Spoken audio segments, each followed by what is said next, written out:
We've officially reached week 3 of Crocktober, which means the weather has dropped, Halloween is right around the corner, it is fair time, and we need some warm, cozy soups. So let's get started with my new favorite soup, pizza soup. I know it sounds weird, but it was so good. So we're just gonna start by dicing up our veggies. I'm going with 1 red bell pepper and this very sad looking jalapeno that I had in my fridge, and I did leave the seeds in just for a little spice.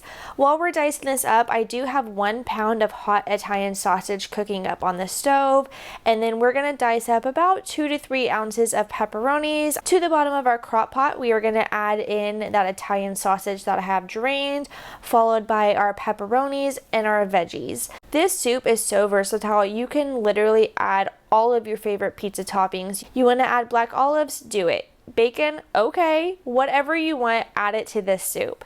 Next up, add in 2 teaspoons of minced garlic, followed by 1 tablespoon of garlic powder. I thought this was onion powder, but it's totally fine. I actually like my pizza a little garlicky. Next, add in 1 tablespoon of Italian seasoning, followed by 2 cups worth of chicken broth. You could definitely use beef broth if you would like. I'm just using what I had already opened, followed by 28 ounces of marinara. Mix this together and we are going to cook this on low for about 5 to 6 hours. In the last 30 minutes, we are going to add in 8 ounces of cream cheese. Now, I did have to turn mine on to high because cream cheese wasn't really softened, so it did take just a little bit for it to kind of melt down. I did go in with a whisk to kind of get some of those chunks, but guys, this soup is so flavorful. This definitely makes a good portion too, so if you have a large family, this will definitely fill everybody up, or if you want to have lunch leftovers, I have plenty of leftovers from this video, but I just finished mine off with a little bit of cheese. It was so delicious.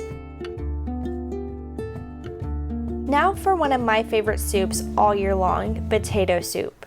We're just going to start off by dicing up 3 carrots alongside 3 celery stalks and then half of a white onion. Once you have this all diced up, we are going to head over to the stovetop because I do want to go ahead and cook my veggies down. That way they can be a little bit softer once I put them in the crock pot. So add everything into your skillet, add a little bit of avocado oil, and then just cook these down until they are almost soft. Now for our potatoes, I'm using 9 russet potatoes that I am just going to peel and dice. You could definitely leave the skins on, but for me, I don't really like that texture. So we are just going to dice them, and while my vegetables are cooking, I'm going to go ahead and put them in water. That way they stay soft, but I'm also washing them at the same time.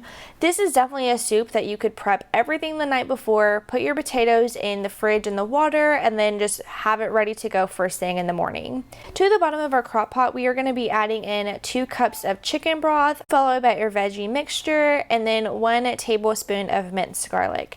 Add in your potatoes and make sure that you drain off that excess water. I love adding pepper and ranch seasoning, about a tablespoon's worth or so, to my potato soup.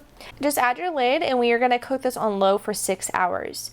Once everything is soft, we're going to pour in 1.5 cups of heavy whipping cream, followed by 8 ounces of cream cheese and 1 cup of freshly shredded cheddar cheese.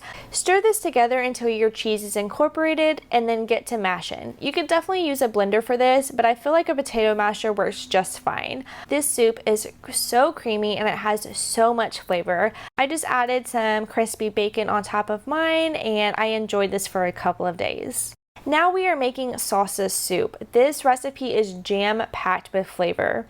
To the bottom of your crock pot, add in 1 pound of drained and cooked ground beef, and then 1 red bell pepper, followed by 28 ounces of chunky salsa. I'm just using the Walmart brand. And then add in 1 can of Rotel. Make sure you don't leave the lid in. It doesn't add any extra flavor. Pour 1 can of drained black beans. We're gonna pour in 3 cups of beef broth. I only had 2 cups, so I am using 1 cup's worth of this beef bouillon. I've never used this before, but it has so much flavor and it is really, really good. So for our seasonings, we are going to finish it off with 1 teaspoon of chili powder and then 1 teaspoon of cumin. We're going to add our lid and then cook this on low for 4 hours. While that was cooking, I did go ahead and cook up some rice. I just added that to the bottom of my bowl. This is totally optional, but it just sounded really good with this and it was an extra filler. Again, this had so much flavor. I hope you guys enjoyed week 3 of Crocktober. Hit that subscribe button and I will catch you guys next week.